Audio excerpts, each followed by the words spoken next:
Did you see on social media the firefighter that completed in his 7th HYROX competition in full firefighting PPE? Well, if you missed it, it was pretty incredible to see, to be fair. Now, HYROX is something that is really growing in the UK.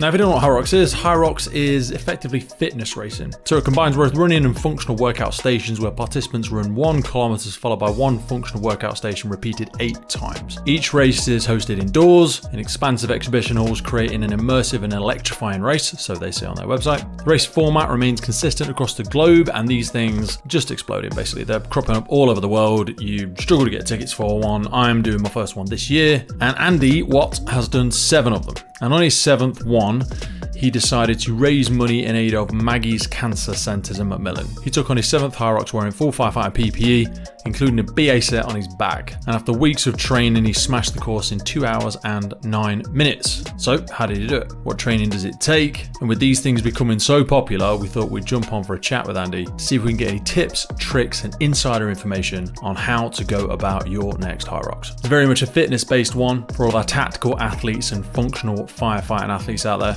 So a quick segue into the world of HYROX for today's episode, and then we'll be back to our regular programming. Hope you enjoy it, and I will see you on the other side. HYROX essentially is classed as a functional fitness race, accessible for everybody. 8 rounds, I suppose. So 1 kilometre run followed by a functional exercise, and it's all done back to back.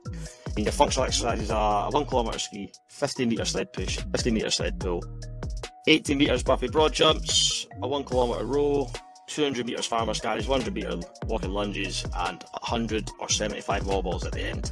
75 for females, 100 for males. An average male will do it in 1:30 and an average female is 1:35. So there must be some sort of science there to say that, you know, the less reps gets them closer to that average time. I first joined the forces when I was 16, so 2003. Into the signals, so I was just like a young pup. Yeah, done my training out to Germany, and then from there out to Afghan when it was quite tasty. So I was on HYROX 6. Then again in 2008 in HYROX 8, that was the proper tasty tour. So we were up in Sagan DC at that point, and there was all sorts of bad stuff going on. It was so bad, to be fair, that was part of one of the reasons why I left in 2009, because I'd been to Afghan twice in 3 years, and I was just looking at the injury rates that were going on at that time and the chances of you coming away with nothing. I think 16 SIGs went away again in another 2 years, and I was just like, it's not worth it at that point. But once leaving, there was definitely a void in my life.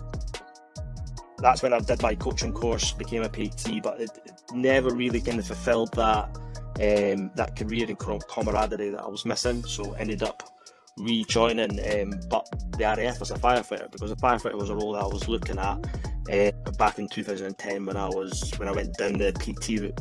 Putting the two together just kind of made sense. So yeah, I've been an RAF firefighter now for 9 years. The Firefighters podcast was created to recognise, acknowledge, inspire, and hopefully even motivate these incredible individuals who have chosen to be part of the first responder community. Our driving purpose is to create a legacy resource for the current and future generations of firefighters and first responders.